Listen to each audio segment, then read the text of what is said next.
Então, sejam bem-vindos a mais um encontro do Clube do Livro. E o livro do mês de abril foi A Coragem de Não Agradar, de Ishiro Kishimi e Fumitaki Koga, que são japoneses, são filósofos e estudiosos, psicólogos, né? E é um livro diferente do normal. Eu confesso que eu não conhecia a psicologia de Adler antes, e conheci através desse livro, e ele traz toda uma filosofia, alguns termos, alguns conceitos, que são muito diferentes do que a gente está acostumado, que vem de Freud, de Jung. E eu vou discorrer aqui, eu fiz várias e vários insights, né, várias anotações, e eu vou trazer aqui para vocês nessa noite. Então, começando bem pelo começo mesmo, até pela nota dos autores aqui, é muito interessante que eles justamente trazem isso, que Sigmund Freud, Carl Jung e Alfred Adler são gigantes no mundo da psicologia. E este livro é uma destilação das ideias e dos ensinamentos filosóficos e psicológicos de Adler, na forma de um diálogo narrativo entre um filósofo e um jovem. E as teorias de Adler têm ampla base de aceitação na Europa e nos Estados Unidos e apresentam respostas simples e diretas à seguinte questão: como ser feliz? A psicologia adleriana talvez detenha a chave desse segredo. Agora vamos acompanhar o jovem e nos aventurar além da porta. Então, aqui, antes mesmo do sumário, ele já traz toda essa preparação para o que será o livro, né? Aí ele traz que na periferia da cidade milenar vivia um filósofo que ensinava que o mundo era simples e que a felicidade estava ao alcance de todos. Certo dia, um jovem satisfeito com a vida foi visitar esse filósofo para conversar sobre o assunto. Ele achava o mundo um lugar carregado de contradições e, a seus olhos ansiosos, qualquer noção de felicidade era completamente absurda. E aqui na introdução ele traz a pergunta do jovem para o filósofo, né? Você acredita mesmo que que o mundo é um lugar simples? E o filósofo responde, sim. Este mundo é espantosamente simples, assim como a própria vida.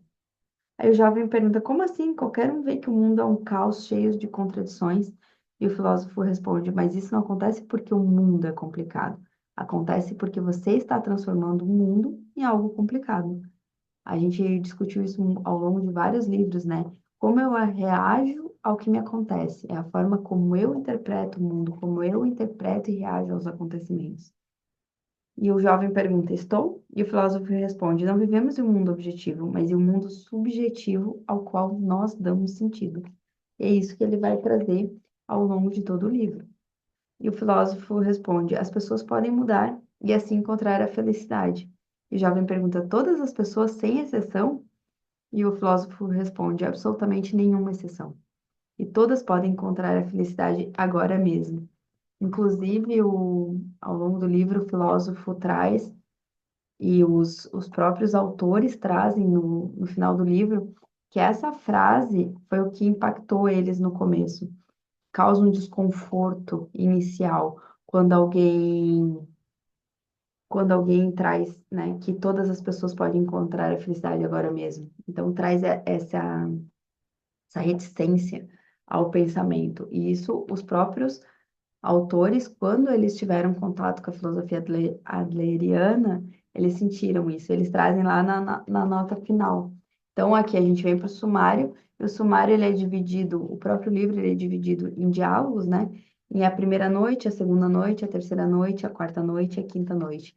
Porque é como se o jovem fosse lá, aprendesse alguns conceitos, fosse para casa, dormisse com aquilo, que é um conceito que a gente tem muito difundido na nossa vida, né? Durma com a pergunta, durma com a sua questão, reflita sobre isso antes de ter alguma reação, né?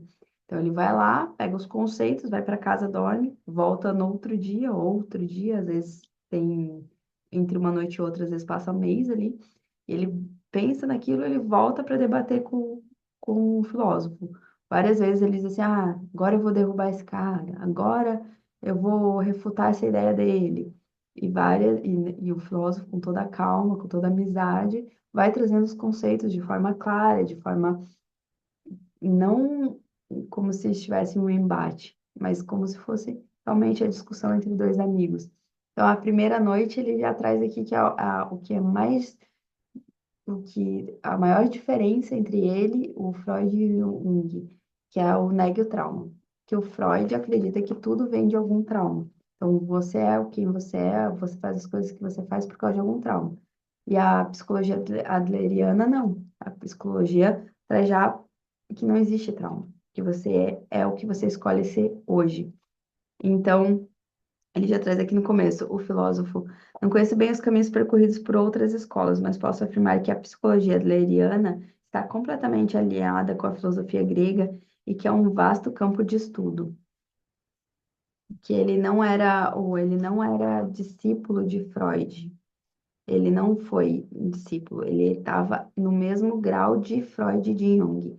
Então, em primeiro lugar, Adler e Freud eram mais ou menos da mesma idade e estavam em pé de igualdade como pesquisadores. Quanto a isso, Adler foi bem diferente de Jung, que referenciava Freud como uma figura paternal. Embora a psicologia costume ser associada apenas a Freud e Jung, Adler é reconhecido como um dos três gigantes nesse campo de estudo. Então, o livro inteiro é baseado na filosofia e psicologia dele. Aí aqui ele já traz aqui, por que as pessoas podem mudar? Quando nos concentramos apenas nas causas do passado e tentamos explicar os fatos do presente com base na relação entre causa e efeito, o resultado é o que chamamos de determinismo. Se isso é verdade, nosso presente e nosso futuro são inalteráveis, já foram decididos por acontecimentos passados. Então você está dizendo que o passado não importa? Pergunta o jovem. Sim, diz o filósofo. E esse é o ponto de vista da psicologia adleriana. Mas não existe nenhuma explicação. Na psicologia adleriana, não pensamos em causas do passado, mas em metas do presente. Aí o jovem pergunta, metas do presente? Justamente porque ele tinha falado do trauma, né? Para negar o trauma. Aí o filósofo responde, né? Reflita, antes de tudo. Ele conta a história o jovem traz a história de um amigo dele, que diz que sofreu um trauma e não consegue sair de casa. Aí o filósofo, né, para trazer para a psicologia adleriana, ele traz assim, ó, reflita, antes de tudo, seu amigo tinha a meta de não sair na rua, por isso está criando um estado de ansiedade e medo como meio de alcançar essa meta. Na psicologia adleriana, isso se chama teleologia. A diferença entre a etiologia, o estudo das causas, que seria do Freud e do Jung, e a teleologia, o estudo do propósito de determinado fenômeno em vez das suas causas, é a diferença das psicologias, basicamente. Então, o Adler traz a teleologia. Você tem a meta do presente. Você não é determinado por aquilo que te aconteceu, mas você pode escolher diferente, você pode fazer diferente no presente. Então, eu quero basear alguma ação. Eu sou um jovem, por exemplo, e o jovem caótico, ele tem a meta no presente de chamar a atenção dos pais, e por isso ele faz o que ele faz. Ele tem a meta de ser o diferente de alguma forma, e por isso que às vezes ele vai para as drogas, ele vai ser difícil, vai ser complicado de se vingar dos pais.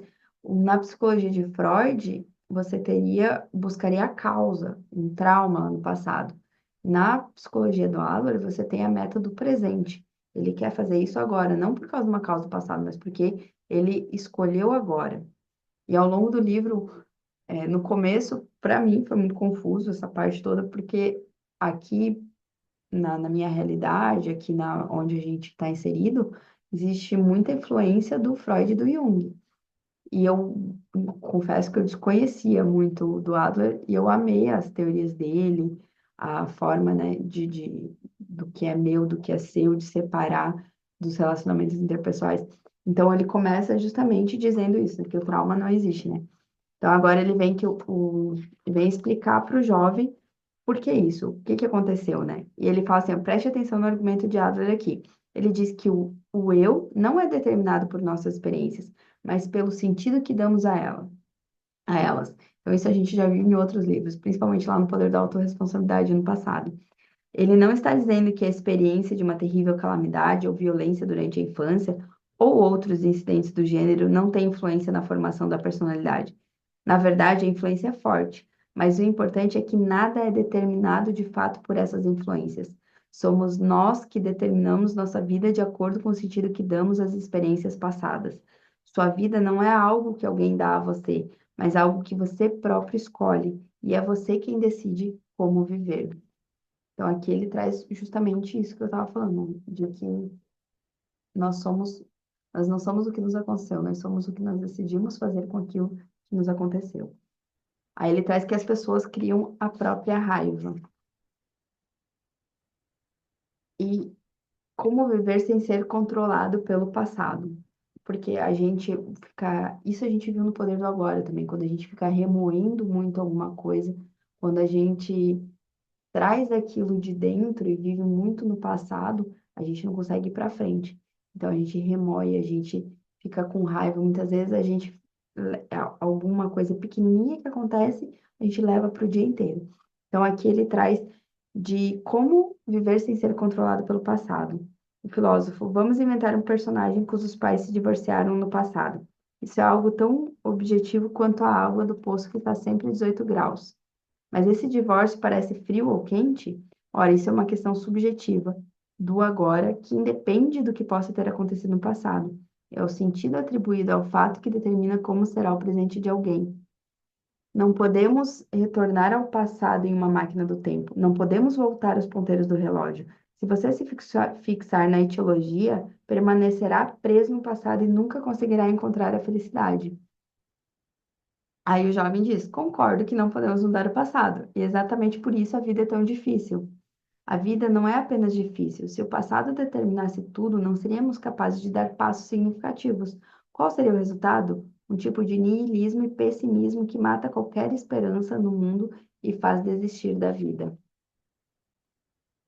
Aí ele traz depois: se você não consegue se sentir feliz, é claro que as coisas não estão bem do jeito atual. Você precisa dar um passo à frente, depois outro e não parar mais. É uma escolha. Então ele tudo traz ele as metas do presente, aquilo que você escolhe fazer com base no que te aconteceu. Então, eu não sou determinada pelo que o meu futuro não está determinado pelo que me aconteceu. Eu posso escolher, eu posso criar metas. Então, o filósofo traz, citando Adler novamente, o importante não é aquilo com que nascemos, mas o uso que fazemos desse equipamento. Você quer ser Y ou outra pessoa porque está totalmente concentrado no equipamento com o qual nasceu. Em vez disso, deveria se concentrar no que é capaz de fazer com ele. Então, a base da infelicidade, muitas vezes, é a gente não estar feliz. A gente quer ser outra pessoa, gostaria de ter características de outras pessoas, porque a gente está concentrado no que a gente nasceu, e não se concentrando no aqui e agora e no que a gente pode fazer de diferente. Aí o filósofo traz que você acha a vida difícil e até gostaria de poder renascer como uma pessoa diferente, mas está infeliz agora porque optou por ser infeliz, não por ter nascido com azar. Aí o jovem fica indignado e pergunta: eu optei por ser infeliz? Como posso aceitar isso? O filósofo responde: não há nada de extraordinário nesse conceito. Ele vem sendo apenas repetido desde a antiguidade clássica. Você já ouviu a frase: ninguém faz o mal involuntariamente? Essa é a afirmação conhecida como paradoxo socrático. Talvez seja mais difícil encontrar uma pessoa realmente boa que não deseje o mal. Aí o filósofo traz, sem dúvida, não faltam comportamentos maus, mas ninguém, nem mesmo o pior bandido, se envolve no crime apenas pelo desejo de se envolver em atos cruéis.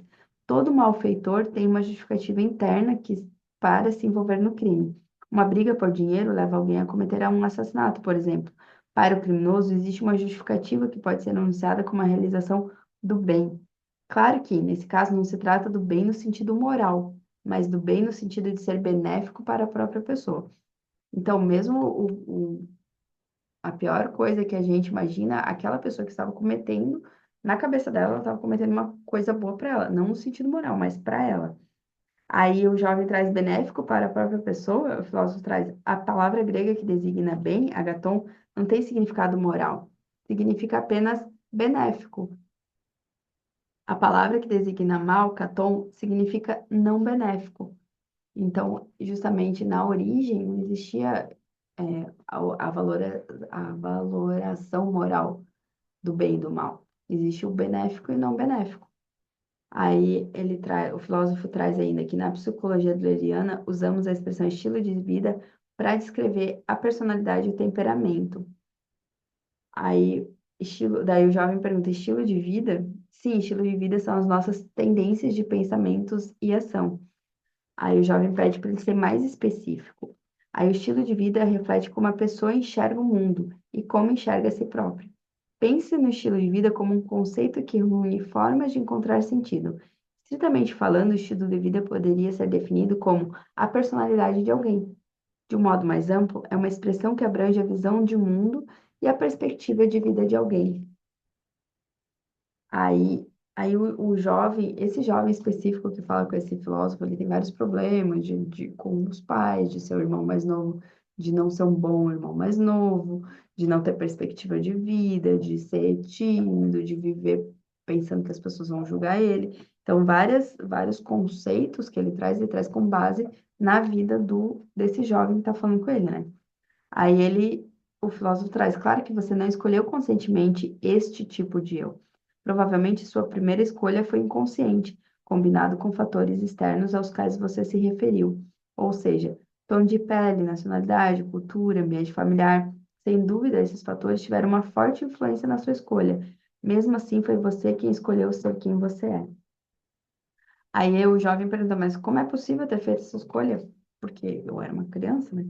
Aí o filósofo diz, segundo a psicologia adleriana, isso acontece lá pelos 10 anos de idade, que é quando a gente escolhe quem a gente vai ser, quais os comportamentos que a gente vai adotar a partir dali.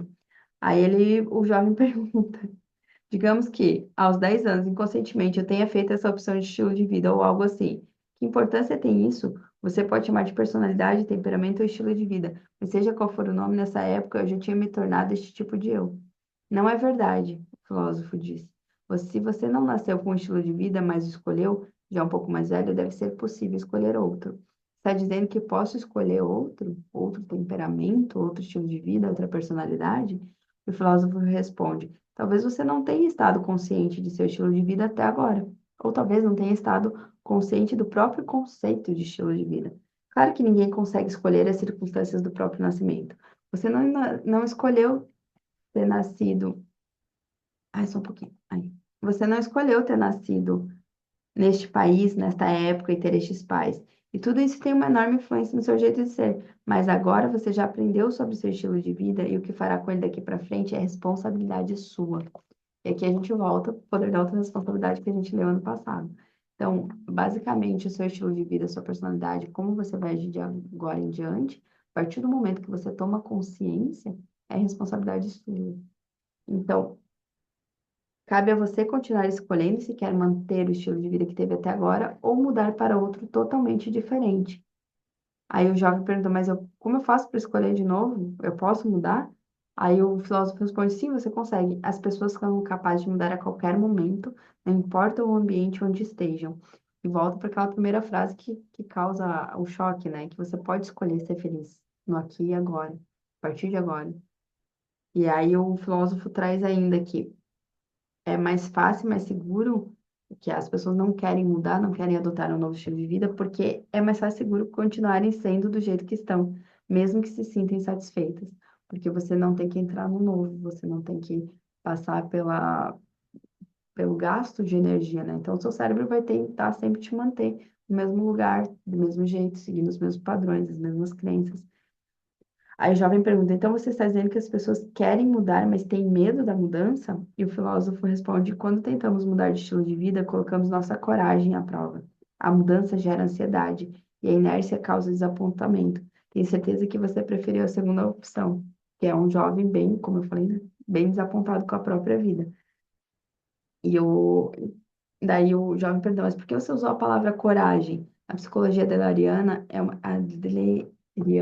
é uma psicologia de coragem. Sua infelicidade não pode ser atribuída ao seu passado ou ao ambiente atual. Podemos dizer que lhe falta coragem de ser feliz. E isso ele traz um pouco mais sobre o conceito de coragem lá no final do livro de volta. Aí ele traz tudo bem. Que providências devo tomar? De que preciso para mudar minha vida? Você ainda não explicou isso. Aí o filósofo responde: tem razão. O que você deve fazer agora é tomar a decisão de interromper seu estilo de vida atual.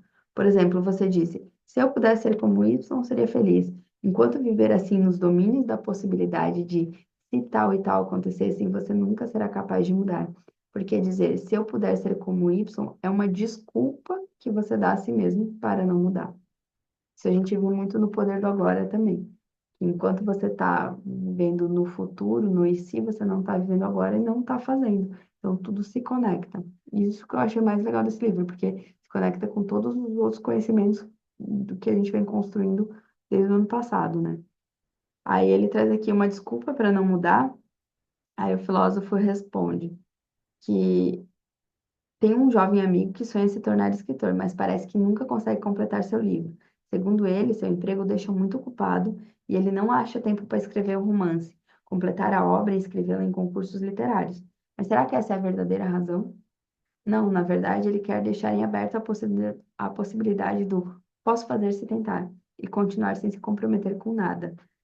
Ele quer viver dentro do domínio das possibilidades, tendo a oportunidade de dizer que poderia terminar o livro se sobrasse um tempinho, ou que poderia escrever se tivesse as condições apropriadas, e que tem talento de sobra para isso. Daqui a mais 5 ou 10 anos, provavelmente, vai começar a usar outras desculpas, como não tenho mais idade para isso, ou agora preciso cuidar da minha família. Isso é uma desculpa muito comum de autossabotagem, porque enquanto eu não decido, enquanto eu não vou para ação, eu posso viver sempre no na possibilidade do se eu fizer, se eu tentar, eu vou conseguir. Então, eu vivo na desculpa de, eu não tenho tempo, se eu tentar, eu consigo. Eu vivo no mundo da possibilidade eterna.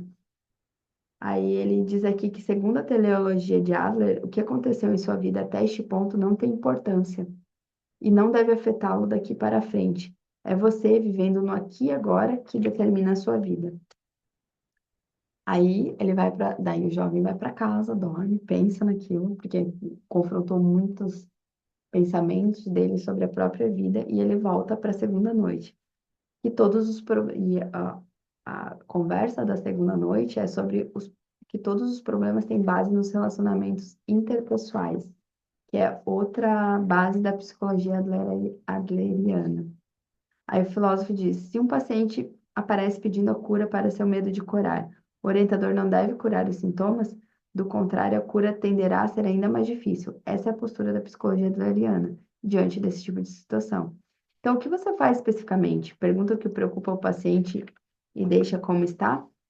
Aí o filósofo ele traz primeiro o conceito de uma estudante que corava, que ela ficava nervosa, ela corava, né, quando ficava diante da plateia. Aí o filósofo traz, a estudante não tinha autoconfiança, morria de medo de ser rejeitado caso confessasse seu amor, quando ela ia conversar com o cara que ela gostava, né? E se isso acontecesse, ela perderia ainda mais a autoconfiança e ficaria magoada. Por isso criou o sintoma do medo de corar. O que posso fazer é conseguir primeiro que a pessoa aceite a si mesma agora, e depois, qualquer que seja o resultado, que adquira a coragem de seguir em frente. Na psicologia adleriana, esse tipo de abordagem é chamada de encorajamento. A jovem pergunta: encorajamento? O filósofo responde: sim. Quando avançarmos um pouco mais na conversa, vou lhe explicar o que é isso. Ainda não estamos no momento certo. Ele vai trazendo os conceitos aos poucos nas várias noites, né? Aí eles continuam a conversa, aí ele diz para o jovem que o jovem tem medo. Aí o jovem responde: sim, é verdade, eu tenho medo. Não quero acabar me ferindo nos relacionamentos interpessoais. Tenho pavor de ser rejeitado por ser quem sou. É difícil admitir, mas você está certo. Aí o filósofo responde: admitir é uma boa atitude. Mas lembre-se, é praticamente impossível não se magoar nos relacionamentos. Quando você entra em um relacionamento, é inevitável que isso aconteça num grau maior ou menor. Adler diz: para se livrar dos problemas, tudo o que se pode fazer é viver isolado no universo, mas isso é impossível. Aí ele traz que todos os problemas têm base nos relacionamentos interpessoais.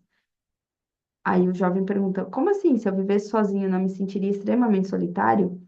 E o filósofo traz: mas estar sozinho não é o que faz você se sentir solitário. Solidão é ter outras pessoas, a sociedade e a comunidade à sua volta e mesmo assim se sentir excluído. Para nos sentirmos solitários, precisamos de outras pessoas. Em outras palavras, uma pessoa só se torna um indivíduo em contextos sociais. Então, se você vivesse sozinho, se você não soubesse que existem outras pessoas, você não ia se sentir solitário, porque você não saberia. Sozinha, você é solitário, você se sente solitário em meio às outras pessoas. Aí o filósofo diz que, Adler diz que todos os problemas têm base nos relacionamentos interpessoais. O jovem pergunta: pode repetir? Todos os problemas têm base nos relacionamentos interpessoais. Esse é um conceito que vai à raiz da psicologia adleriana. Se todos os relacionamentos desaparecessem no mundo, ou seja, se alguém estivesse sozinho no universo e o resto da humanidade tivesse desaparecido, todos os tipos de problemas desapareceriam. E o jovem fica chocado. Ele fala, isso não passa de uma falácia acadêmica. Aí o filósofo continua: não há preocupação completamente definida pelo indivíduo. A chamada preocupação interna não existe. Qualquer que seja a preocupação, as sombras de outras pessoas estão sempre presentes. Então, quase todos os nossos medos, fora, né, os biológicos, são baseados em outras pessoas, em relacionamentos interpessoais. Então, eu não vou me posicionar, porque eu tenho medo do que o outro vai falar, eu tenho medo de magoar o outro. Ou eu tenho medo de não agradar meus pais, eu tenho medo de não ser bom o suficiente, eu tenho medo de não fazer a diferença o suficiente, eu tenho medo de não fazer um bom trabalho. Então, todos esses medos, os nossos medos psicológicos de hoje, 90% são baseados nos relacionamentos interpessoais. Fora medo né, de tigre, de pandemia, de vírus, essas coisas que são medos biológicos, os outros são todos medos baseados nos relacionamentos interpessoais, na existência de outras pessoas, no convívio com outras pessoas. Aí ele continua aqui trazendo sobre os sentimentos de inferioridade, que são pressupostos subjetivos. O que que é isso, né? O Adler é considerado a primeira pessoa a usar a expressão sentimento de inferioridade no contexto em que é usada hoje. E ele é um termo que tem a ver com o próprio julgamento de valor que uma pessoa faz de si mesma, né? Aí o jovem pergunta, julgamento de valor, e o filósofo responde, a sensação de que você não tem valor ou de que tem um valor limitado. E isso é num contexto que existem outras pessoas também, quando você não se coloca num relacionamento de igualdade, sim de superioridade e inferioridade. Então, você se compara com outras pessoas e você acha que ou você é superior ou que você é inferior. E ele traz isso num contexto mais aprofundado depois, né? A jovem pergunta, em outras palavras, os sentimentos de inferioridade são interpretações subjetivas em vez de fatos objetivos? E o filósofo responde exatamente. Se eu enxergo a situação do ponto de vista do meu amigo, que diz que eu deixo as pessoas relaxadas e não intimidadas, minha altura pode se tornar, porque ele diz que ele é baixinho, né, o filósofo, um ponto forte. Claro que essa é uma interpretação subjetiva e você pode até dizer que é um pressuposto arbitrário, mas existe um aspecto positivo na subjetividade. Ela permite a você fazer sua escolha. Então, você interpreta o fato de forma subjetiva e você valora ele positivo ou negativamente. Por exemplo, meu cabelo é ondulado. Se eu vivo num mundo que só tem pessoas de cabelo liso, eu posso interpretar isso de duas formas. Ou é bom que eu sou diferente, ou é ruim que eu sou diferente. E isso é a minha interpretação subjetiva de um fato objetivo, né? Aí o jovem fala, esse é o argumento de que você pode escolher um novo estilo de vida, lembra? E o filósofo responde, é isso aí. Não podemos alterar fatos objetivos, mas interpretações subjetivas podem ser mudadas à vontade. E a verdade é que habitamos um mundo subjetivo. Aí o filósofo traz aqui, agora pense na palavra alemã que designa o sentimento de inferioridade. Gente, eu não vou nem tentar falar essa palavra aqui, tá? Mas é um composto de várias palavras. Está na página 69 dessa versão aqui. Como eu disse, sentimento de inferioridade é um termo ligado ao julgamento de valor da própria pessoa.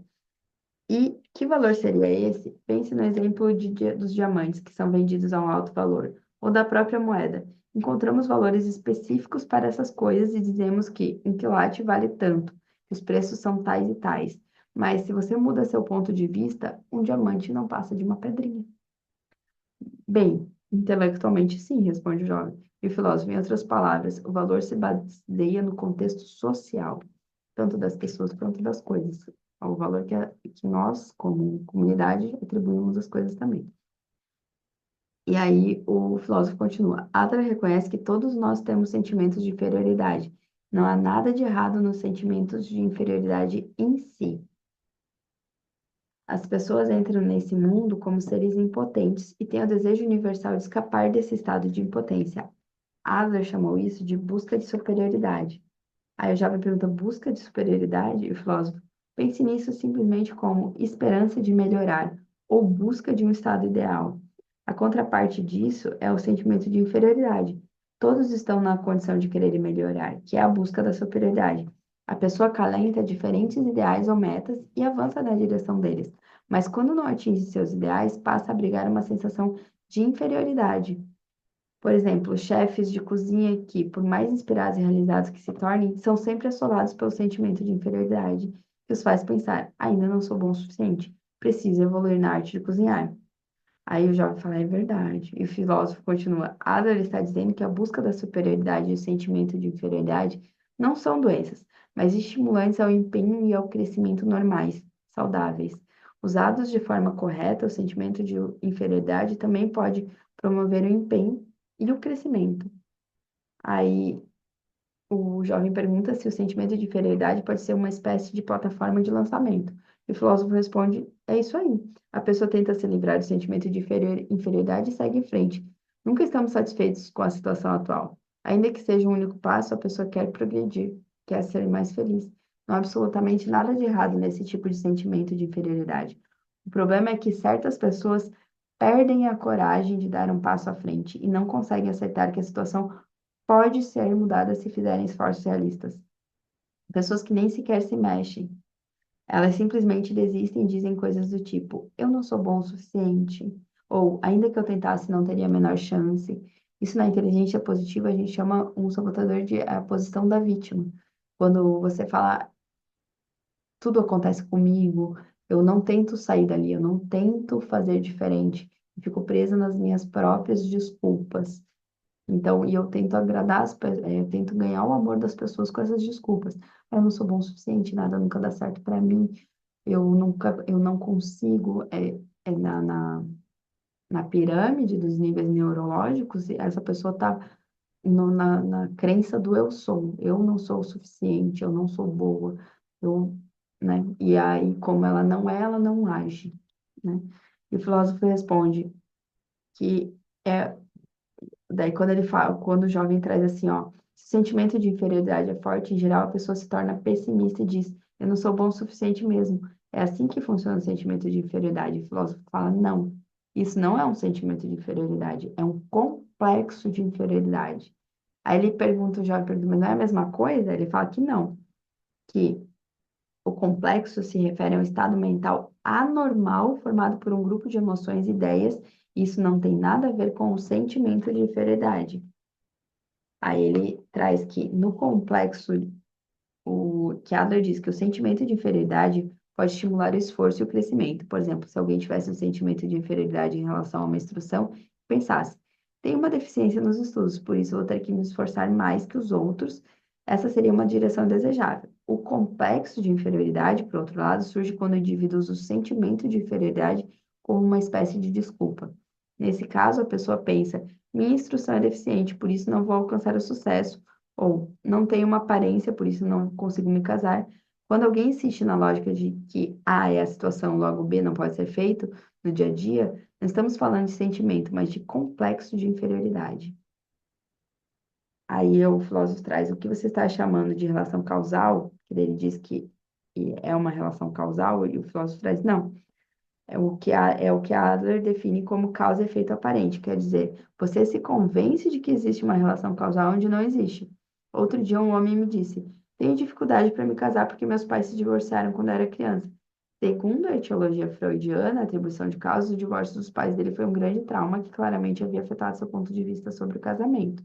Adler, porém, com a posição da teleologia, rejeita esse argumento e considera que existe aí uma relação de causa e efeito aparente. Mesmo assim, a realidade é um bom nível de instrução e é que um bom nível de instrução facilita o sucesso na sociedade. Pensei que você soubesse como funciona o mundo, porque além de tudo, o jovem, né, quer afrontar ele. Aí o filósofo traz que a verdadeira questão é como a pessoa enfrenta essa realidade. Se você pensa, tem uma deficiência no meu nível de instrução, por isso não sou capaz de alcançar o sucesso, deveria simplesmente trocar para não sou capaz de alcançar o sucesso, por isso não quero alcançar o sucesso. Acontece que é assustador dar um passinho que seja à frente. Além disso, a pessoa não quer se esforçar de verdade. Não quer mudar a ponto de sacrificar os prazeres que curte agora, por exemplo, o tempo gasto se divertindo. Em outras palavras, você não está equipado com a coragem de mudar seu estilo de vida. É mais fácil deixar as coisas como estão, ainda que você tenha algumas queixas ou limitações. Eu tenho medo de mudar. E só eu posso mudar, né? O que eu quero mudar em mim. Aí o filósofo traz ainda, quando você tem um sentimento de inferioridade, sente que falta alguma coisa em uma situação atual. Então a questão é, aí o jovem traz, como você preenche a parte que falta, certo? Aí o filósofo fala, exato. Como compensar a parte que está faltando? A maneira mais saudável é tentar compensar pelo esforço e pelo crescimento. É que a gente entra no mindset, a mentalidade, né, de crescimento. Então, você tenta compensar a parte que está faltando com o esforço, com, com o crescimento. E aí você sai da mentalidade fixa de eu não sou assim para a mentalidade de crescimento, de que eu posso mudar. Então, todos os conhecimentos se unem no final. Aí o filósofo traz o complexo de inferioridade também pode evoluir para outro estado mental, que é o complexo de superioridade, que é quando alguém sofre de fortes sentimentos de inferioridade, mas não tem a coragem de compensar isso com modos saudáveis de prosperar e crescer. A pessoa não consegue tolerar o complexo de inferioridade que o faz pensar, A é a situação, logo B não pode ser feito. Não consegue aceitar seu eu incapaz, então compensa de outra maneira e procura uma saída mais fácil, agir como se fosse superior e se entregar a um sentimento de superioridade forjado. Um exemplo conhecido é o daquela pessoa que vive uma vida de mentira. A pessoa espalha aos quatro ventos que é amiga de alguém importante, pode ser qualquer um, do representante da turma da escola a uma sua celebridade. Com isso, mostra que é especial. Comportamentos como mentir no currículo, só usar roupa de marca ou ostentar riqueza material também são típicos de quem tem complexo de superioridade. Nesse caso, o eu não é superior ou especial. Você está apenas fazendo seu eu parecer superior e associando-o a uma autoridade. Em suma, é um sentimento de superioridade forjado.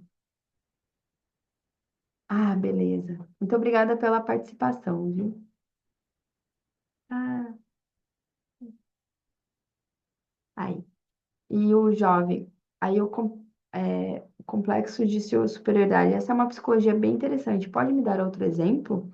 Muitos gostam de se vangloriar de seus feitos. A pessoa se apega às suas glórias passadas e vive narrando lembranças da época que sua estrela brilhou mais. Talvez você conheça pessoas assim. Podemos dizer que todas elas têm complexo de superioridade.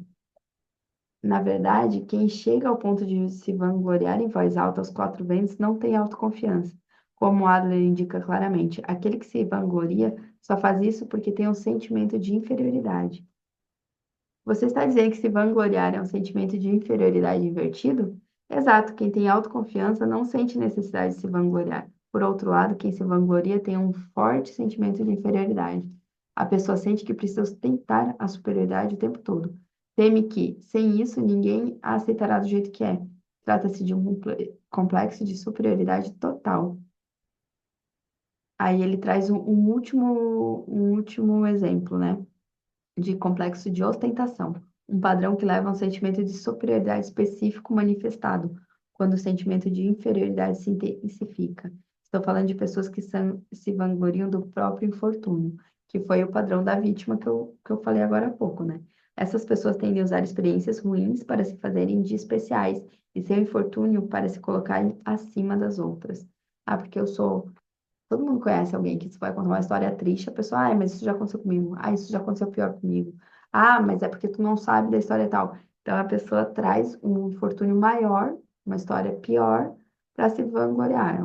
É um sentimento de inferioridade, superioridade forçada. Aí ele traz aqui, na nossa cultura, a fraqueza pode ser bem forte e poderosa. Aí a fraqueza é poderosa, daí o filósofo traz, Adler disse, na verdade, se nos perguntássemos quem é a pessoa mais forte na nossa cultura, a resposta lógica seria o bebê. O bebê domina e não pode ser dominado. O bebê domina os adultos com sua fraqueza. E é por causa dessa fraqueza que ninguém consegue controlá-lo. Aí o jovem fala, nunca tinha ouvido falar desse ponto de vista. Aí o filósofo traz, claro que, quando a pessoa magoada diz, você não entende como eu me sinto, geralmente existe uma certa dose de verdade. Ninguém é capaz de entender perfeitamente os sentimentos da pessoa que está sofrendo. Mas quando ela continuar tirando proveito do próprio infortúnio para ser especial, sempre precisará dele. Mas enquanto, né? Sim. Aí agora ele começa a entrar nos relacionamentos interpessoais, de que a vida não é uma competição. Reflita sobre essa questão nos seguintes termos. Quando nos referimos à busca da superioridade, costumamos pensar nela como o desejo de ser superior às outras pessoas, como o desejo de subir mais alto, mesmo que isso signifique pisar na cabeça dos outros. Adler não defende esse comportamento. Pelo contrário, ele diz que, no mesmo campo de jogo, algumas pessoas vão adiante e outras seguem atrás, como se aproveitassem o caminho trilhado. Guarde essa imagem na mente. Embora a distância percorrida e a velocidade caminhada sejam diferentes, todos estão se movendo no mesmo plano. A busca da superioridade é a mentalidade de dar um passo à frente com os próprios pés, e não a mentalidade da competição que requer ser superior às outras pessoas. Aí já pergunto, então a vida não é uma competição? E o filósofo responde exatamente. Basta continuar avançando, sem competir com ninguém. E claro que ninguém precisa ficar se comparando aos outros. O sentimento de inferioridade saudável não nasce da comparação com os outros, mas com o nosso próprio eu ideal. A gente tem um ditado que diz que a meta é você ser melhor que você era ontem, né? Então é você trabalhar a sua própria evolução, não querer ser melhor que alguém.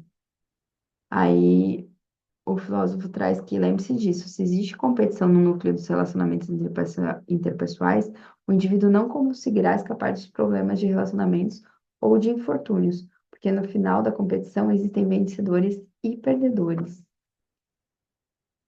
É isso que a competição tem de tão aterrorizante. Mesmo que você não seja um perdedor, mesmo que esteja sempre vencendo, se você se colocou em competição, jamais terá um momento de paz. Você não quer ser um perdedor e, para isso, precisa se manter sempre vencendo. Você não pode confiar nos outros.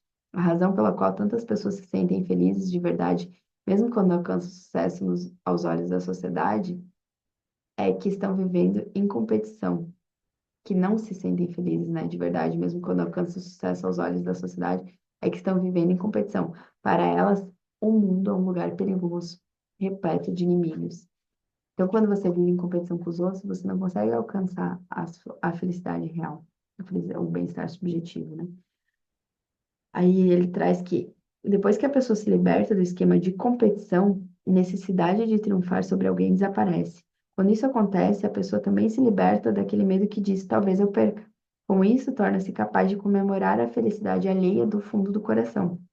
Ela também pode se tornar capaz de contribuir ativamente para a felicidade do outro. O companheiro é aquele que está sempre disposto a ajudar o outro em momentos de necessidade. Ah, agora chegamos à parte importante, quando você consegue sentir de verdade que as pessoas são suas companheiras, sua maneira de ver o mundo muda por completo. Você deixa de achá-lo um lugar perigoso e para de sofrer com dúvidas desnecessárias. Então, a nossa missão é ver os outros como companheiros, como relacionamentos horizontais e não verticais, em que há perdedor e vencedor. Aí o jovem traz aqui. Não podemos usar uma máquina do tempo para retornar ao passado. Enquanto o passado existe como passado, nós vivemos no presente, mas em contextos criados no passado. Se alguém tratasse seu passado como algo que não existe, estaria negando toda a vida vivida. Você está insinuando que eu escolhi uma existência tão irresponsável? Aí o filósofo traz de fato. Não se pode usar uma máquina do tempo nem voltar os ponteiros do relógio. Mas que tipo de sentido se atribui a acontecimentos passados? Essa é a tarefa dada a você agora, porque o jovem fica voltando em alguns aspectos que ele trava, né? Aí ele traz que existe uma diferença entre raiva pessoal, ressentimento pessoal e indignação com as contradições e injustiças da sociedade, que é a indignação moral. Porque o jovem traz, então, se acontecer alguma coisa ruim, eu não posso sentir raiva? Não, você pode ficar indignado. Acontecem coisas na sociedade que vão te indignar, que você tem que o que você não precisa ter é o ressentimento pessoal, a raiva pessoal. Aí ele ainda traz que admitir o erro não é derrota. Algumas pessoas têm pavor de estar errada, né? E como a gente viu no mindset também, o erro ele propicia o crescimento. No Mais Esperto que o Diabo também, cada fracasso traz a semente de uma vitória, se você olhar com atenção, né? Então aqui ele traz que quando for desafiado para uma briga e sentir que é uma luta pelo poder, saia do conflito o mais rápido possível. Não responda a ação do outro com uma reação. É a única coisa que podemos fazer. Que ele traz, o jovem traz assim. Então, quando alguém começa a disparar ataques pessoais, que eu devo fazer é apenas sorrir e aturar? Aí ele fala que você deve sair, você não deve esboçar a reação. A única coisa que podemos fazer é sair o mais rápido possível. Mas será que é tão fácil assim não reagir à provocação?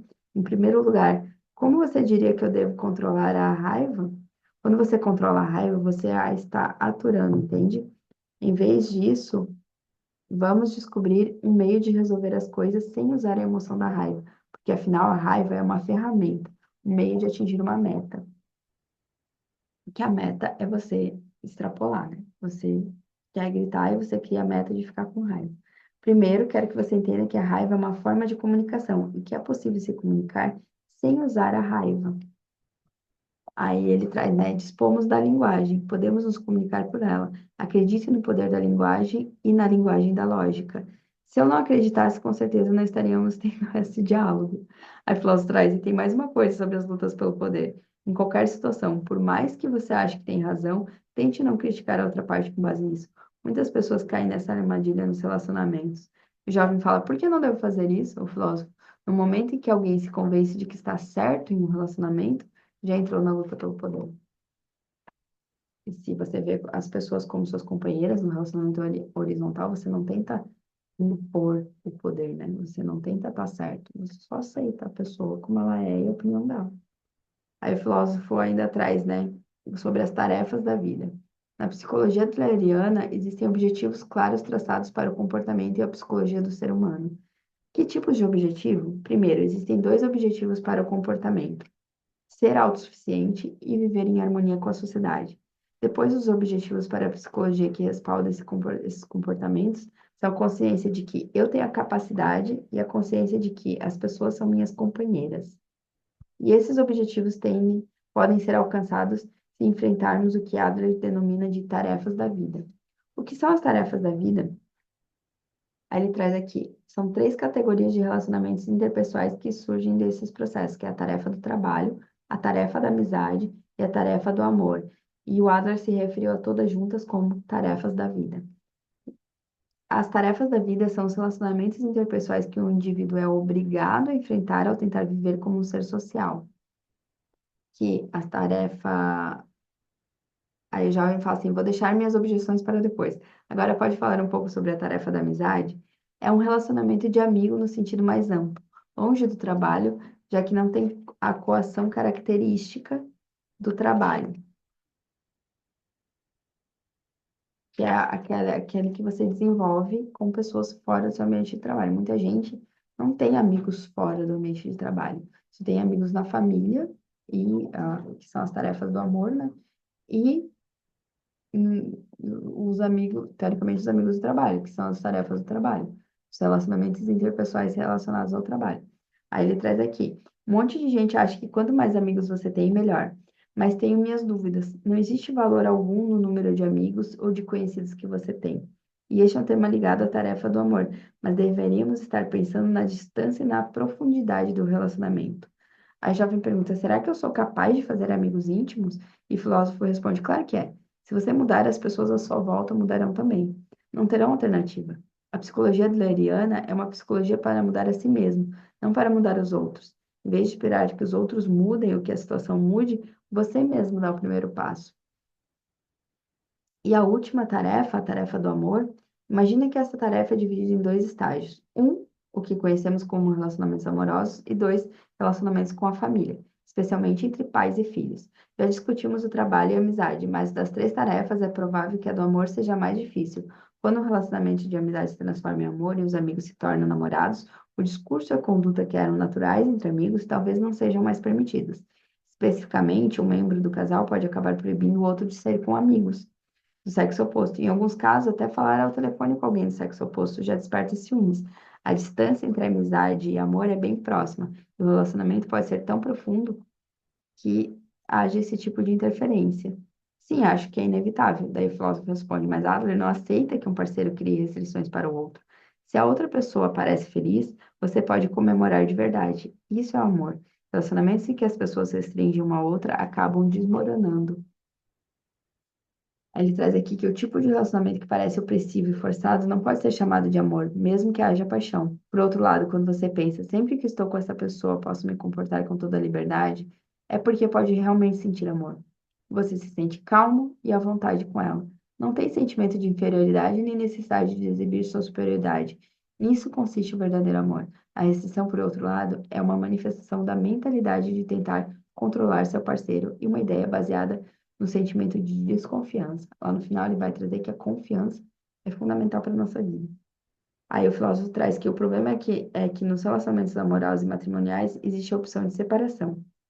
Já no relacionamento entre pai e filho, em princípio, isso não pode ocorrer. Se o amor romântico é um relacionamento ligado por um cordão vermelho, o relacionamento entre pais e filhos é ligado por correntes rígidas. E tudo que você tem à mão é uma tesourinha. Essa é a dificuldade do relacionamento entre pai e filho. Aí o jovem pergunta: o que fazer então? O que posso dizer nesse estágio é: você não deve fugir. Por mais penoso que seja o relacionamento, você não deve evitar ou adiar o enfrentamento. Mesmo que no fim você vá cortá-lo com uma tesoura, primeiro precisa encará-lo. A pior coisa a fazer é ficar inerte diante da situação. É basicamente impossível viver a vida toda completamente só. Acabou a noite? Não, ainda não. Aí ele traz agora que não se deixe seduzir pela mentira da vida. Mas sua versão pelo Senhor aqui. Ah, agora está tudo ficando confuso de novo. Você disse que eu vejo as outras pessoas como inimigas e não consigo pensar nelas como minhas companheiras, porque estou fugindo das minhas tarefas da vida. Mas o que isso significa? Vamos supor que você não gosta do Senhor A porque ele tem alguns defeitos difíceis de perdoar. Mas sua aversão pelo Senhor A não é porque você não consegue perdoar suas falhas. Você tinha a meta de não gostar do Senhor A antes de tudo e começou a procurar defeitos nele para satisfazer a sua meta. As pessoas se sentem assim porque, em algum momento, resolveu consigo mesmo. Quero terminar esse relacionamento. A partir daí, passou a procurar motivos para acabar com tudo. Adler falou sobre a situação em que as pessoas criam todo tipo de pretexto para evitar as tarefas da vida. Chamou de mentira da vida. É uma expressão dura. Você transfere a responsabilidade pela sua situação para outra pessoa. Foge das suas tarefas da vida dizendo que tudo é culpa dos outros ou do seu ambiente. É exatamente o que acontece na história que contei desse estudante com medo de corar. Você mente para si e para as pessoas à sua volta. Pensando bem, mentira da vida é uma expressão bem dura. Aí ele traz aqui, se seu estilo de vida fosse determinado por outras pessoas ou pelo seu ambiente, com certeza seria possível transferir a responsabilidade.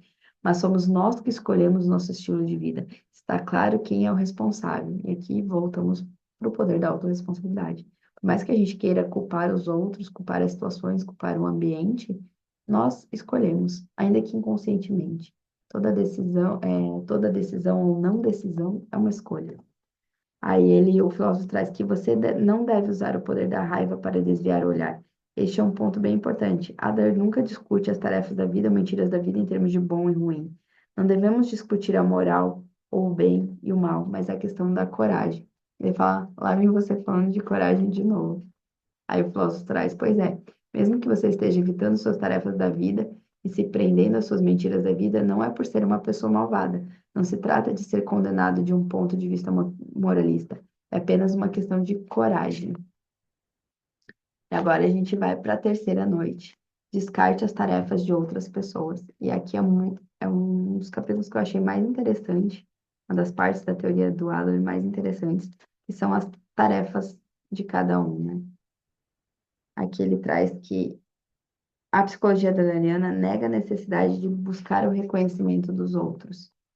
Ela nega o desejo de reconhecimento, não a necessidade de ser reconhecido pelos outros. Na verdade, não se deve buscar o reconhecimento.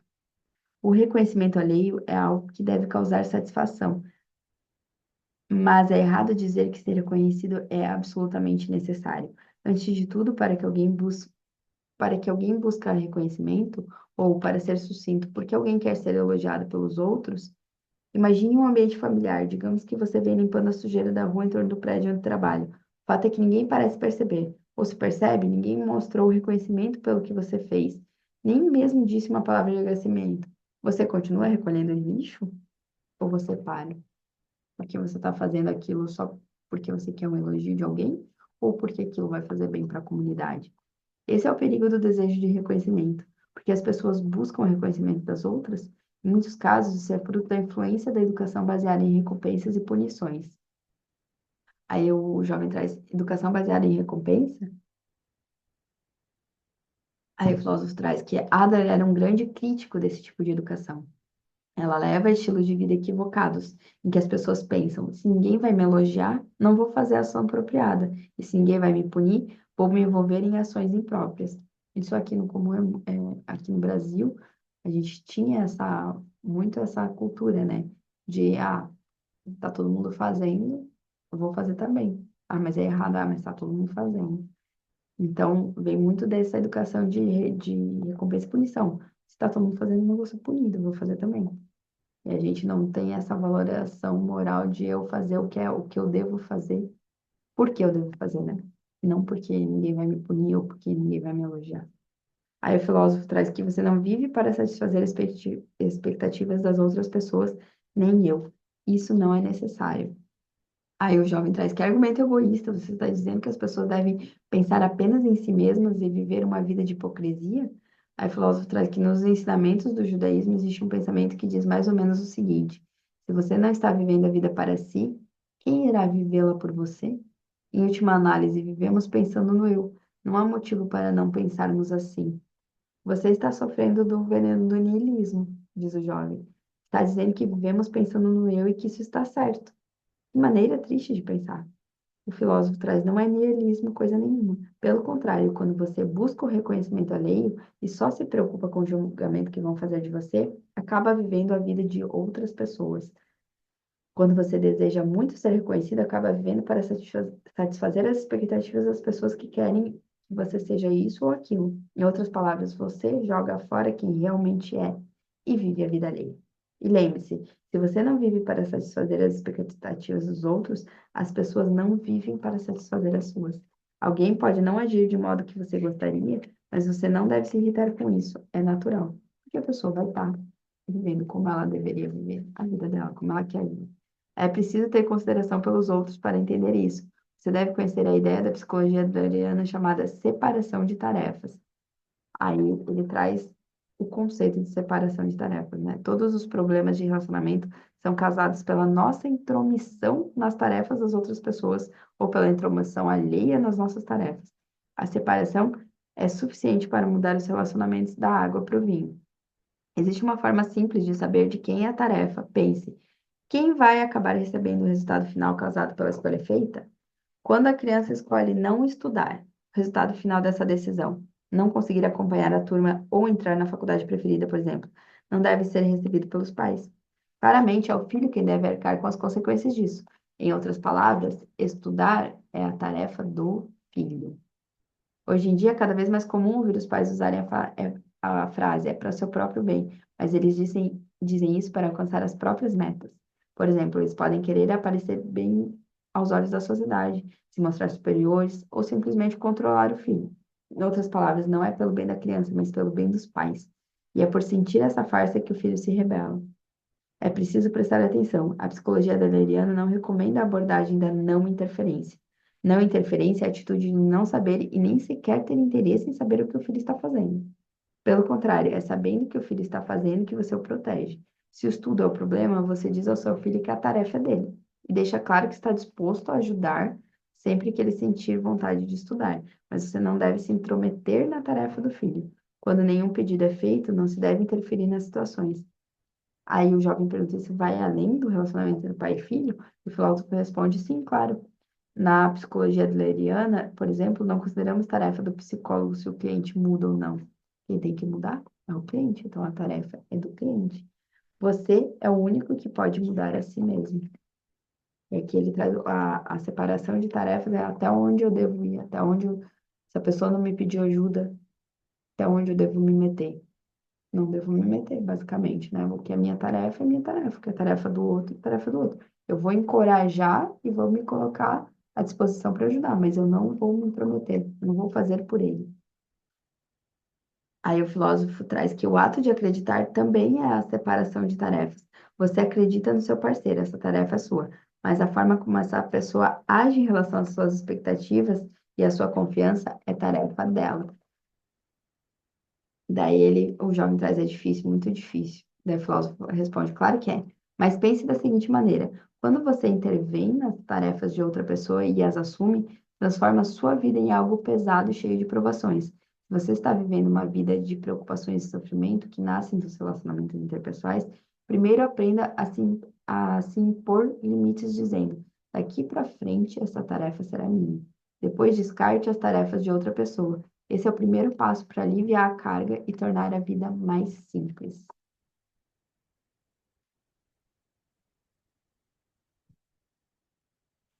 Aí aqui ele vai trazer que o desejo de reconhecimento escraviza.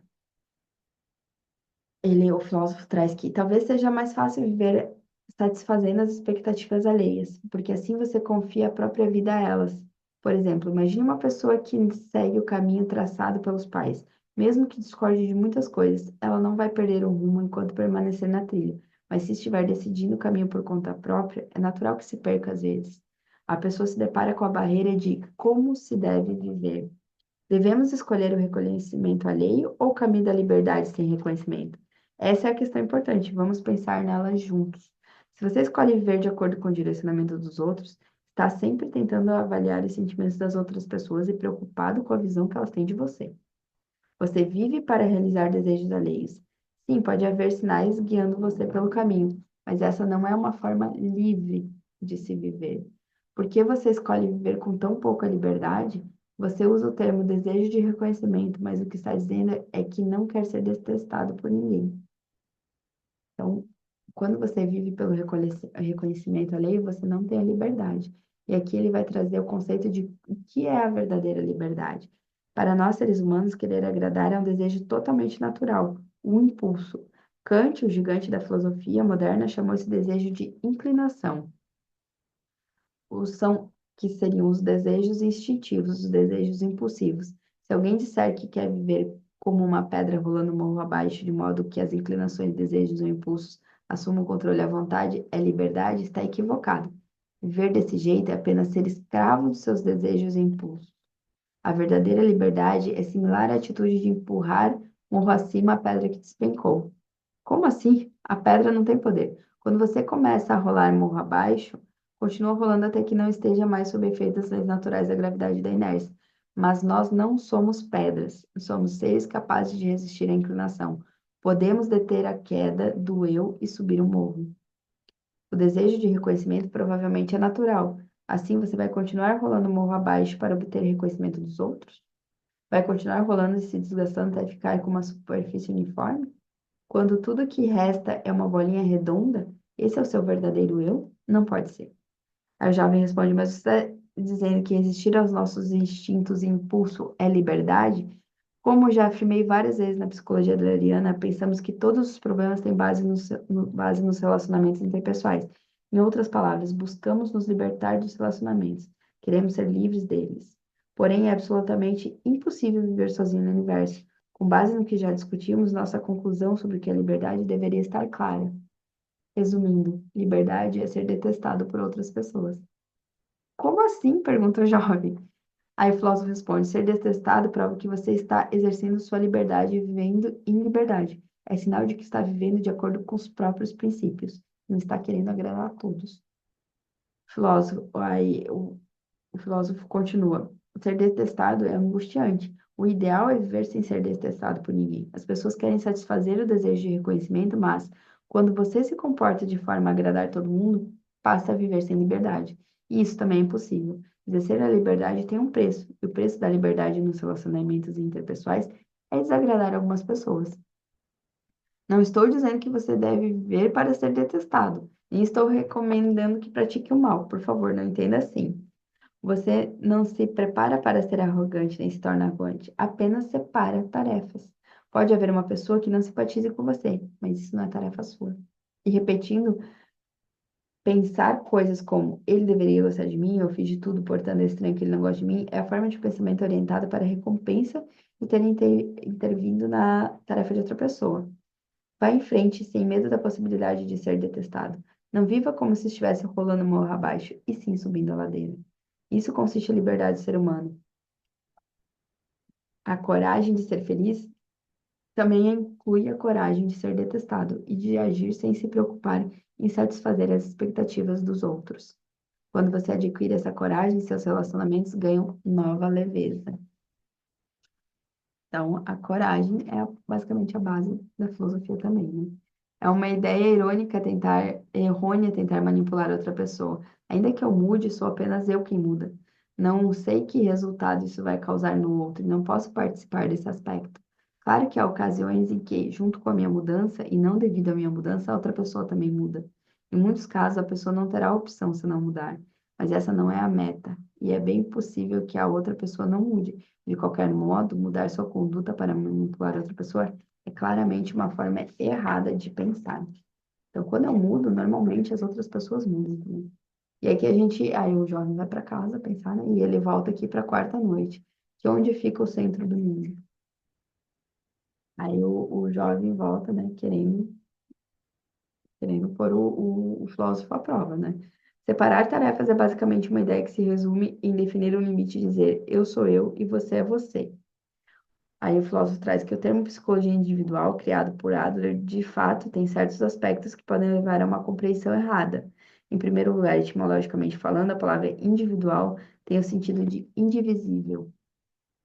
Em outras palavras, é a menor unidade possível, portanto, não pode ser decomposta. Ora, o que exatamente não pode ser dividido? Adler era contrário a qualquer tipo de sistema de valor dualista que tratasse a mente separada do corpo, a razão separada da emoção, ou a mente consciente separada da inconsciente. E a gente falou várias vezes da mente consciente, da mente consciente. Ele não refuta isso. Quer ver, ó?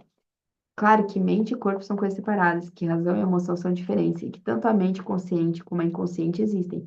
Mas quando alguém tem um acesso e berra com outra pessoa, é o eu como um todo que está optando por berrar. Então, porque tem muita gente que usa como desculpa, tava lá no meu padrão inconsciente, aí fiz sem querer, ou foi meu corpo que fez isso, meu corpo que reagiu assim. Quando você dissocia, quando você divide, você usa o dualismo como desculpa, está errado, porque foi você como um todo, como uma única unidade que decidiu ter aquela ação. Então, o centro da psicologia adleriana é o indivíduo. Você disse que separação de tarefas é o ponto de partida dos relacionamentos. E qual é o objetivo deles? Indo direto ao ponto, é a sensação de comunidade. Se as outras pessoas são nossas companheiras e vivemos cercados por elas, deveríamos ser capazes de encontrar nosso lugar de refúgio. A partir daí, em tese, começaremos a ter o desejo de compartilhar com nossos companheiros, de contribuir para a comunidade. A sensação de ter os outros como companheiros, a consciência de termos nosso refúgio, é chamada de sensação de comunidade. É que a gente entra, né? Se eu entendo o outro como companheiro e eu vivo bem com ele, eu tenho a sensação de viver em comunidade. Eu estou cercada de companheiros, né? E podemos dizer o inverso: os relacionamentos são a fonte de felicidade. Aí o jovem fala, nisso eu discordo. O filósofo, além do mais, a sensação de comunidade é o que mais importa para alcançar a felicidade nos relacionamentos interpessoais. Esse livro aqui foi escrito em 2013. A gente tem a nova vertente da psicologia positiva, que é oposta à psicologia tradicional, né? Que traz um modelo de felicidade, e os relacionamentos positivos estão na base do modelo de felicidade, do bem-estar subjetivo. Então, a sensação de comunidade, a sensação de relacionamentos positivos, de você manter esses relacionamentos íntimos e profundos, você ter as tarefas da vida, vai trazer você mais perto da felicidade, da sensação de bem-estar subjetivo. Aí o filósofo continua aqui que a sensação de comunidade também é chamada de interesse social, ou seja, interesse pela sociedade. Agora eu tenho uma pergunta. Sabe qual a menor unidade de sociedade do ponto de vista da sociologia? A menor unidade de sociedade? O jovem responde, eu diria que é a família. E o filósofo responde, não, é você e eu. Quando duas pessoas estão juntas, a sociedade emerge na presença delas. E a comunidade emerge ali também. Para compreender a sensação de comunidade a que Adler se refere, é aconselhável usar você e eu como ponto de partida. Então, a menor unidade de comunidade que eu devo me preocupar é você e eu. Estamos aqui, somos uma comunidade hoje. Aí o jovem traz. O filósofo traz, bem, vejamos essa questão de maneira mais concreta, para que tudo fique claro. Em vez da expressão apego ao eu, vou usar a expressão autocentrado. Na sua opinião, que tipo de pessoa é o indivíduo autocentrado? A primeira coisa que me vem à mente é o tipo de pessoa que age como um tirano. E o segundo que me vem à mente é a pessoa que perturba a harmonia de um grupo, que também pode ser considerado autocentrado. Aí o filósofo traz, realmente, esse é o tipo de imagem que costuma vir à mente quando pensamos numa pessoa autocentrada. Mas existe outro tipo de indivíduo a ser levado em conta. Pessoas incapazes de realizar a separação de tarefas e obcecadas com o desejo de conhecimento também são extremamente autocentradas. Elas vivem preocupadas com a visão do que os outros têm de você, e isso é um estilo de vida autocentrado que tem a única preocupação, o eu. Não se preocupa com o sentimento de comunidade, não se preocupa com a comunidade, com os companheiros. É uma pessoa que vive autocentrada. Aí ele traz que você não é o centro do mundo. E o protagonista, aí o jovem traz o filósofo traz, e o protagonista da nossa vida é o eu. Não há nada de errado com a linha de pensamento até este ponto, mas o eu não está no centro do mundo. Embora seja o protagonista da vida, não passa de um membro da comunidade e de uma parte do todo. A jovem traz uma parte do todo, pessoas que se preocupam apenas consigo mesmas pensam que são o centro do mundo. Para elas, os outros não passam de pessoas que farão algo para mim. Elas têm um sentimento meio genuíno de que todos existem para servi-las e deveriam dar preferência aos seus sentimentos. Então, quando as suas expectativas não são satisfeitas, elas ficam profundamente desiludidas e se sentem insultadas. Ficam ressentidas e pensam: essa pessoa não fez nada por mim, essa pessoa me decepcionou, essa pessoa não é mais minha companheira, é minha inimiga. Pessoas que acreditam ser o centro do mundo sempre acabam perdendo os companheiros rapidamente. Aí o filósofo traz, vamos voltar ao ponto de partida. Todos estamos buscando a sensação de pertencimento, de que é bom estar aqui. E na psicologia adleriana, porém, só se alcança a sensação de pertencimento assumindo um compromisso ativo com a comunidade de forma espontânea, e não simplesmente estando aqui. A pessoa enfrenta suas tarefas da vida, em outras palavras, caminha com as próprias pernas, sem evitar as tarefas dos relacionamentos interpessoais, do trabalho, da amizade, do amor, e se você é o centro do mundo, não terá nenhum pensamento de compromisso com a comunidade, porque todos os outros são alguém que fará algo por mim. E não haverá necessidade de você mesmo fazer as coisas. Mas você não é o centro do mundo, nem eu. Nas tarefas dos relacionamentos interpessoais é preciso dar seus próprios passos à frente. Não se deve pensar o que essa pessoa me dará, mas o que posso dar a essa pessoa? Isso é compromisso com a comunidade. E aqui ele traz, não repreenda nem elogie. Isso nos leva ao conceito de relacionamento horizontal. A jovem pergunta relacionamento horizontal, ele traz que não se deve elogiar e não se deve repreender. Esse é o ponto de vista da psicologia adleriana. Você deixa a pessoa, você agradece a pessoa, né? Reflita sobre o ato de elogiar. Vamos supor que eu elogio uma afirmação sua dizendo bom trabalho. Não seria um tanto estranho? Sim, acho que me deixaria desconfortável. Pode me explicar por quê? Aí o jovem responde, o que é desconfortável é a sensação de que, com as palavras bom trabalho, estou sendo tratado com complacência. E o filósofo responde exatamente. No elogio existe o aspecto do julgamento de uma pessoa inábil por uma pessoa hábil. Uma mãe elogia o filho que ajudou a preparar o jantar, dizendo: você me deu uma boa ajuda. Mas quando o marido faz a mesma coisa, pode ter certeza que ela não vai dizer: você me deu uma boa ajuda. Em outras palavras, a mãe que elogia o filho dizendo coisas como: você me deu uma boa ajuda, bom trabalho, está inconscientemente criando um relacionamento hierárquico e vendo o filho como inferior. O exemplo do adestramento de animais também é emblemático no relacionamento hierárquico ou vertical, por trás do elogio. Quando uma pessoa elogia outra, o objetivo é manipular alguém menos hábil do que você. O elogio não é feito por gratidão ou respeito. Aí ele traz aqui que a psicologia adleriana rejeita todas as formas de relacionamentos verticais e propõe que os relacionamentos sejam horizontais, ou seja, igual, mas não idêntico. Ou seja, igual, horizontal. Por exemplo, existem homens, aqui ele vai trazer o exemplo dos homens, mas que, em primeiro lugar, o sentimento de inferioridade é uma percepção que surge em relacionamentos verticais.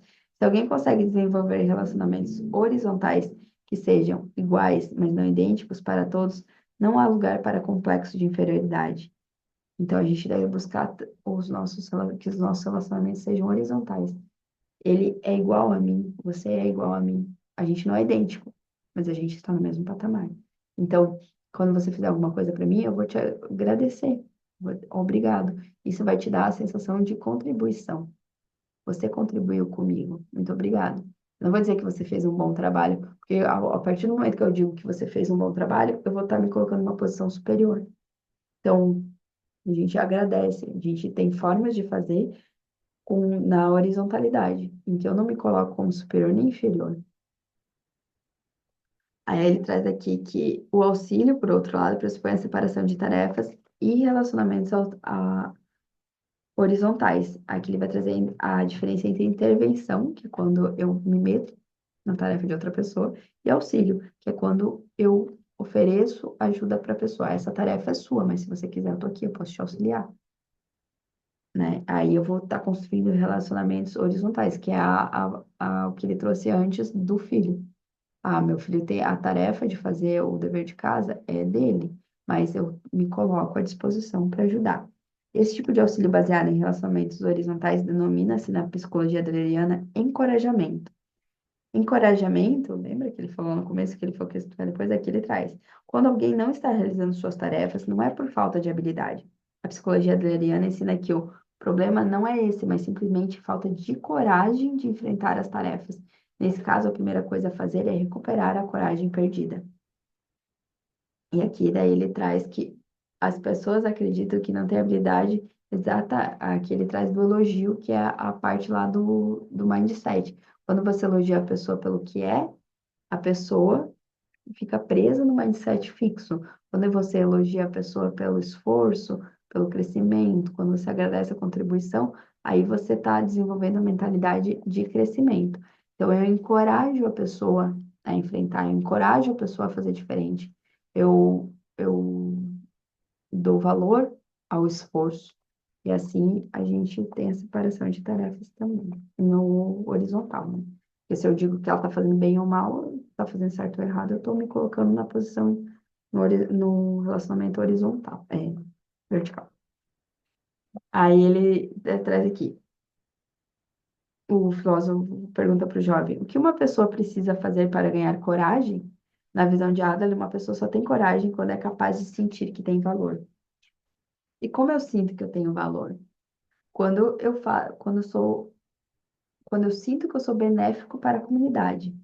Quando você consegue agir na comunidade, ou seja, sobre outras pessoas e sentir que tem utilidade para alguém, em vez de ser julgado por outra pessoa como bom, você sente através do seu ponto de vista subjetivo que pode dar contribuições a outras pessoas. É nesse ponto que, enfim, podemos ter a sensação real do nosso valor. Tudo que temos discutido sobre sensação de comunidade e encorajamento se conecta aqui. Aí o jovem fala, isso está ficando meio confuso.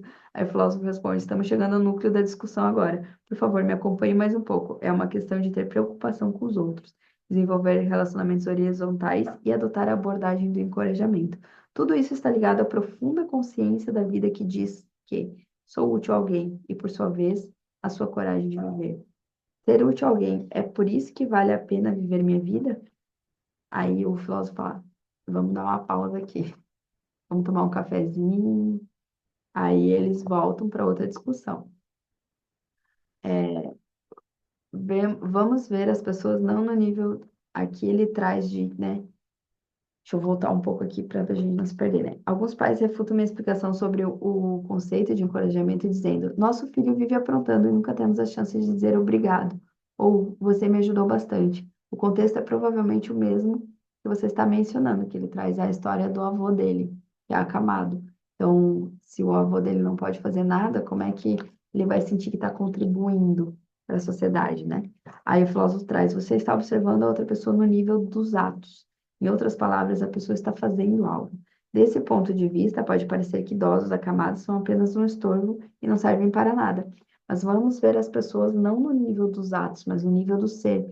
Quando evita julgar o que elas fizeram ou deixaram de fazer, você se alegra com o fato de estarem ali, com a existência delas, e se dirige a elas com palavras de gratidão. Você se dirige à existência delas? Do que está falando? Pergunta o jovem. Considerando as coisas no nível do ser, somos úteis e temos valor só por estarmos aqui. Isso é um fato indiscutível. Então, o bebê, por exemplo, o bebê, você consegue ser feliz pelo bebê estar ali. E aí a discussão foi muito acalorada, né? Eles vão, dormem, passa-se um tempo, o jovem volta para a quinta e última noite, que é viva intensamente no aqui e agora. No passado a gente leu O Poder do Agora, e é basicamente o mesmo conceito do Toller, o Adler traz aqui, que é a minha autoconsciência sempre entra em ação e me impede de ir em frente, como se eu estivesse numa camisa de força. Ela não me permite ser espontâneo, diz o jovem. Entendo. Da última vez, da última vez deu um panorama da sensação de comunidade. Hoje vamos cavar mais a fundo. Quando ele traz da autoconsciência, que está sempre entrando em ação, impedindo ele de fazer as coisas, a gente tem na psicologia positiva, dentro da inteligência positiva, o crítico, que é um sabotador universal, que é justamente essa voz que vai fazer você se paralisar, que aqui ele traz como a autoconsciência julgadora, né? Autoafirmação, não. Autoaceitação, sim. Aí o filósofo traz, no fim das contas, é uma questão de sensação de comunidade. Concretamente falando, você deve fazer a mudança do apego ao eu, autointeresse, para a preocupação com os outros, interesse social, e adquirir uma sensação de comunidade. Três coisas são necessárias nesse ponto: autoaceitação, confiança nos outros e contribuição para os outros. A autoaceitação, não a autoafirmação, mas a autoaceitação, isso. Existe uma clara diferença. A autoafirmação é dar sugestões a si mesmo, do tipo, sou capaz de fazer isso, ou sou forte, mesmo quando algo está além da sua capacidade. Essa ideia pode provocar um complexo de superioridade e até ser considerado um estilo de vida no qual você mente para si. Já no caso da autoaceitação, se você não consegue fazer algo, simplesmente aceita seu eu incapaz do jeito que é, segue em frente e faz o que consegue. Você vai procurar outras formas de fazer melhor. Isso é autoaceitação. Você pensa, como eu faço para me aproximar de 100%? Ninguém é perfeito. Você se lembra de que eu disse, quando estava explicando a busca da superioridade, que todas as pessoas estão nessa condição de querer melhorar? Invertendo as coisas, não existe uma pessoa que seja 100%. Todos devemos reconhecer isso. Isso também se aplica à separação de tarefas. A pessoa apura o que consegue mudar e o que não consegue. Ela não consegue mudar aquilo com que nasce, mas tem o poder de modificar o uso que faz desse equipamento. Não é o caso, nesse caso, só precisa se concentrar no que é capaz de mudar, em vez de perder tempo focando no que não consegue. É isso que eu chamo de autoaceitação. Muita gente que fica preso naquilo que não consegue e aí não presta atenção naquilo que consegue e dá o primeiro passo. Já a segunda, a confiança nos outros, né? As três coisas necessárias para a gente mudar para o interesse social. A segunda é a confiança nos outros, né? O que significa confiança nesse caso? É agir sem quaisquer condições pré-estabelecidas quando se acredita nos outros, mesmo sem motivos objetivos suficientes para acreditar em alguém. Você acredita? Acredita incondicionalmente, sem se preocupar com garantias. Isso é confiança. Acreditar incondicionalmente, então voltamos à sua ideia tão adorada de amor ao próximo? O filósofo responde: claro que, se alguém acredita nos outros sem impor nenhuma condição, vai haver ocasiões em que será passado para trás. Assim como a avalista de uma dívida, há ocasiões em que você pode sofrer prejuízos. A atitude de continuar acreditando em alguém, mesmo nesses casos, é o que chamamos de confiança. E a terceira, mas se você está com medo de ter confiança nos outros, a longo prazo não será capaz de desenvolver nenhum relacionamento profundo. Por isso que ele diz que a confiança nos outros é extremamente importante. Se o relacionamento é superficial, quando desmorona, a dor é breve e a alegria que ele traz também. Quando alguém passa a confiar em outra pessoa e toma a coragem de aprofundar o relacionamento, a alegria que brota de seus relacionamentos interpessoais pode aumentar, e sua alegria na vida em geral também. Então, a gente só consegue aprofundar esses relacionamentos quando a gente tem a confiança. Aí o filósofo traz: quando você está triste, deve deixar a tristeza agir. Quando você tenta escapar da dor e da tristeza, fica paralisado e não consegue desenvolver relacionamentos profundos. Isso aqui para quando alguém. A sua tarefa é confiar, alguém pode quebrar a sua confiança. E é lógico que você vai ficar triste. Mas aí você fica triste pelo tempo necessário, sente a dor e a tristeza, porque quando você tenta escapar da dor e da tristeza, você fica paralisado. E a terceira ação necessária para a gente mudar para o interesse social é a contribuição para os outros, Que é nesse ponto que vem o terceiro conceito-chave, que é a contribuição para os outros, se faz necessário. E seria a contribuição para os outros é agir de certo modo sobre seus companheiros, tentar contribuir, isso é, contribuição para os outros. Não necessariamente implica em autossacrifício. Longe de envolver a negação do eu e servir alguém, a contribuição para os outros é algo que você faz para ter consciência real do valor do seu eu. A contribuição para os outros, mais fácil de ser compreendida, provavelmente é o trabalho. Estar em sociedade é aderir à força de trabalho ou realizar o trabalho de cuidar do próprio lar. O trabalho não é um meio de ganhar dinheiro somente. É pelo trabalho que você dá contribuição aos outros, se empenha por sua comunidade, sente que é útil e aceita seu valor existencial. Claro que ganhar dinheiro também é um fator importante. Então, a contribuição para os outros dá principalmente pelo trabalho, né? Esses três fatores estão interligados como um todo indispensável numa espécie de estrutura circular.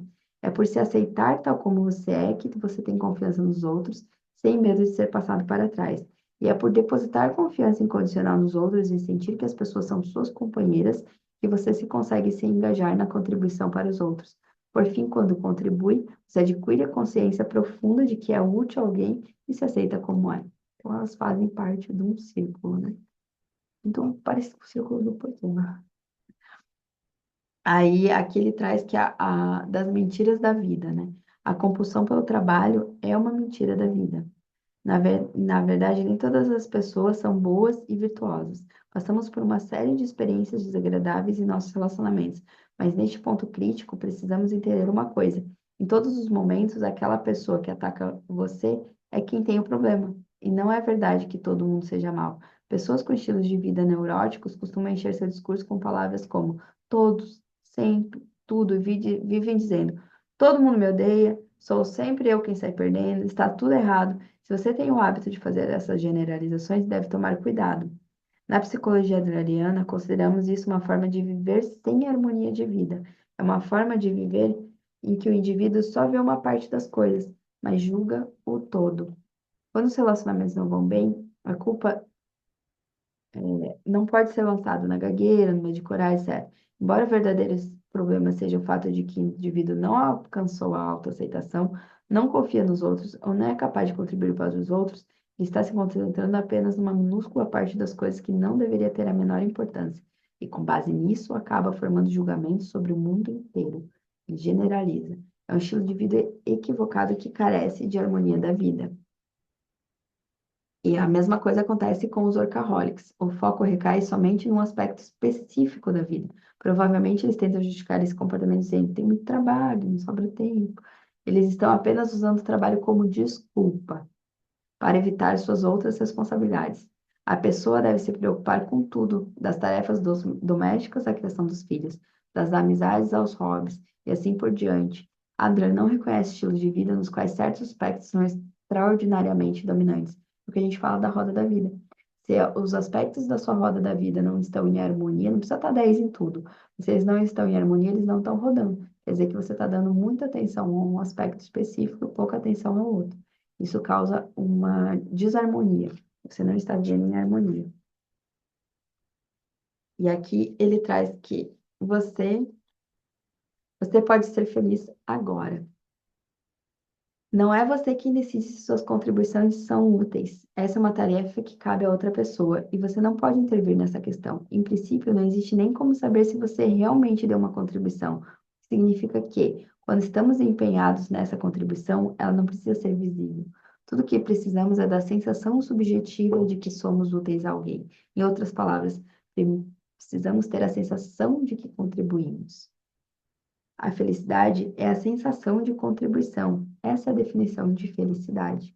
Então, quando você sente que você é útil, quando você sente que você contribui, aí sim você consegue ter a felicidade. Por isso que a felicidade é uma decisão que você pode ser feliz agora. Você começa a interpretar, a escolher, a decidir a partir de agora. A coragem de ser normal. A, o que a psicologia adleriana enfatiza são as palavras de a coragem de ser normal. Por que é preciso ser especial? Provavelmente porque a pessoa não consegue aceitar ser o eu normal. E é por isso que, quando fica impossível ser especialmente bom, o indivíduo dá um salto enorme e se torna especialmente mal, o exato oposto. Mas será que ser normal, ser comum é tão ruim assim? É algo inferior? Será que, na verdade, não somos todos normais? É preciso refletir sobre isso até chegar a uma conclusão lógica. Você provavelmente está rejeitando a normalidade porque é igual a ser normal a ser incapaz. Ser normal não é ser incapaz. Ninguém precisa ostentar a superioridade.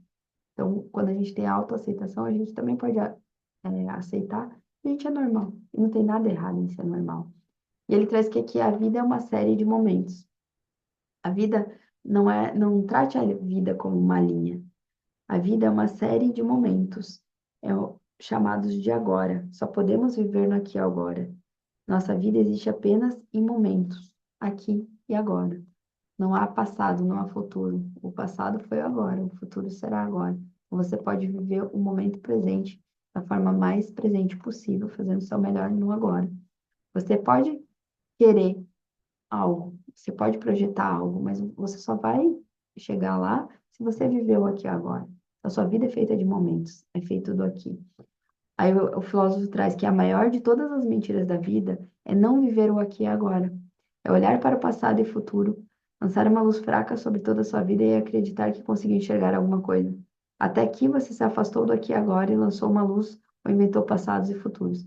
Você contou uma grande mentira para a sua vida, para esses momentos insubstituíveis. Então, quando você está preso ao passado ou preso ao futuro, aí você gera o sentimento de depressão ou sentimento de ansiedade. Você está perdendo o aqui e agora. Essa é a maior mentira da vida, que você tem um passado, um futuro. Não, você tem um agora. O resto é ilusão. O resto é projeção. É exatamente sobre isso que Adler fala quando diz que o sentido da vida precisa ser atribuído pelo indivíduo. Dessa forma, a vida em geral não tem sentido algum, mas você pode atribuir sentido a ela. E só você pode atribuir sentido à sua vida. Não pode outra pessoa atribuir um sentido à sua vida, só você pode. O jovem pergunta, mas como eu posso dar algum sentido a uma vida sem sentido? Aí o filósofo responde, você está perdido na sua vida. E por quê? Porque você está perdido porque tenta escolher a liberdade, ou seja, um caminho no qual não tenha medo de ser detestado e não leve a uma vida determinada pelos outros, um caminho só seu. Isso, eu quero escolher a liberdade e a felicidade. O filósofo responde, quando se tenta escolher a liberdade, é natural ficar perdido. Nesse ponto crítico, a psicologia adleriana oferece uma estrela-guia que funciona como uma bússola que aponta para uma vida de liberdade que seria a contribuição para os outros. Estrela, não importa o momento em que você esteja vivendo, ou se certas pessoas o detestam, enquanto não perder de vista a estrela guia, que mostra que você contribui para os outros, você não ficará perdido e poderá fazer o que quiser, detestado ou não, você não se importa e vive livremente. Porque aí ele fala, dance os momentos do aqui e agora e vive intensamente. Você se concentra no seu aqui e agora, você faz o melhor no aqui e no agora. E assim foi o poder do agora, ou a coragem de não agradar. E aqui a gente tem, eu separei dois momentos das notas finais do Koga e do Kishimi, antes que eu fale errado, né? Que o Koga, ele leu escritos do Kishimi sobre o Adler, se apaixonou e levou 10 anos para encontrar o Kishimi, né? Aí ele traz aqui, ó, como se depreende da narrativa, não é fácil adotar as ideias de Adler. Certos pontos nos dão vontade de nos rebelar. Algumas afirmações são difíceis de aceitar e determinadas propostas são complexas, mas as ideias de Adler têm o poder de mudar completamente a vida de qualquer pessoa, como fizeram comigo há mais de uma década. Então, tudo é uma questão de ter coragem de dar um passo à frente. Eu acho que isso aqui resume muito bem a, a filosofia do livro, que é coragem. É você separar as tarefas da vida e você ter coragem de dar um passo para contribuir com os outros, encontrar a felicidade. E o Ishiro Kishimi diz assim, ó, que tanto Koga como eu fizemos frequentes visitas aos nossos professores da época da universidade. E o jovem descrito nessas páginas poderia ser qualquer um de nós. Porém, mais que qualquer um, ele é você, que escolheu ler este livro. Então, a coragem de não agradar é basicamente a liberdade. Quando a gente tem essa coragem, quando a gente assume que a gente não vai agradar a todos, a gente é livre e alcança a felicidade. Então, foram os meus insights, né? O que eu separei aqui, da coragem de não agradar. Mês que vem temos um encontro, novamente, e mês que vem o livro é Dinheiro e Segredos de Quem Tem. Então, muito obrigada quem participou aqui. Eu vou parar a gravação agora e nos vemos mês que vem.